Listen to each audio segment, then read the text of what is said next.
Hello students, today we're going to start a new lecture. It's going to be Physiological Responses Part 2. We're going to talk about the hormones. Hopefully this lecture will be a very brief one. We've already identified our 18 physiological responses.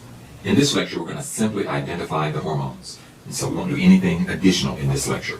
In the next lecture we will associate the hormones with the endocrine structure.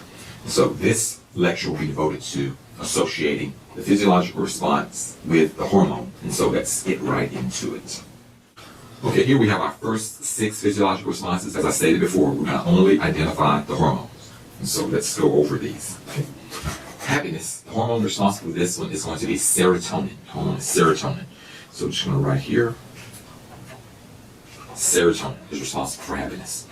For sleepiness, it's the opposite hormone. So you can think of serotonin being the opposite of melatonin. So the second hormone is going to be melatonin. Our third physiological response is going to be vasoconstriction. And the hormone responsible for this is angiotensin. Angiotensin. So let's put that one here. Our fourth physiological response was the increase in blood calcium. If you don't have enough calcium in your blood, this hormone corrects that issue.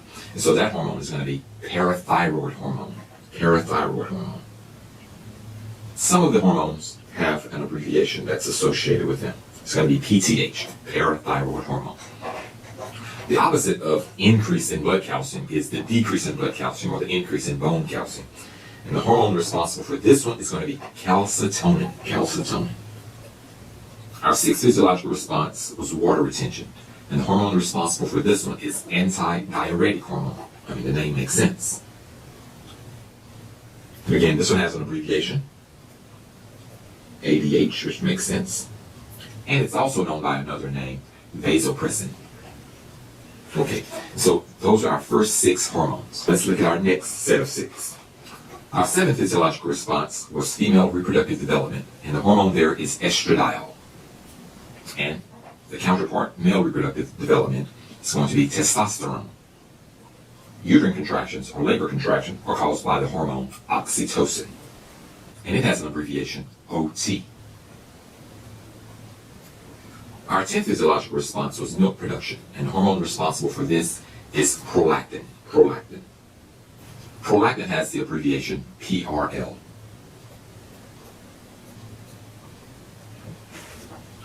Our 11th physiological response was an increase in immunity, and the hormone responsible for this one is thymosin, or the thymosins. So we're just going to put thymosin here. And our 12th physiological response was an increase in red blood cell production.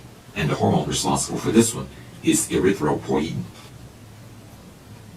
And it has an abbreviation, EPO. And that concludes our second set of 6. Okay, our 13th physiological response was an increase in metabolism. And the hormone responsible for this one is thyroid hormone. Thyroid hormone is abbreviated TH. There are 2 particular hormones involved here. They're called T3 and T4. Our 14th physiological response is going to be a decrease in blood sugar, and the hormone responsible for this one is insulin. Our 15th physiological response is short-term stress. And remember, stress hormones are produced in response to stress, and they also keep the body in a stressed state. So stress hormones can be good for you, but they can also be bad for you. So the one responsible for short-term stress, it's also involved in the sympathetic nervous system. It's going to be epinephrine. Our 16th physiological response is going to be long-term stress. And so if you're dealing with stress a lot, you're going to start secreting this hormone, which can be very dangerous for you. It's going to be cortisol. Our 17th physiological response is going to be just general growth, especially of your muscles and your bone. And as the name implies, this hormone is going to be growth hormone. Growth hormone is also known by another name, somatotropin, and it's abbreviated GH.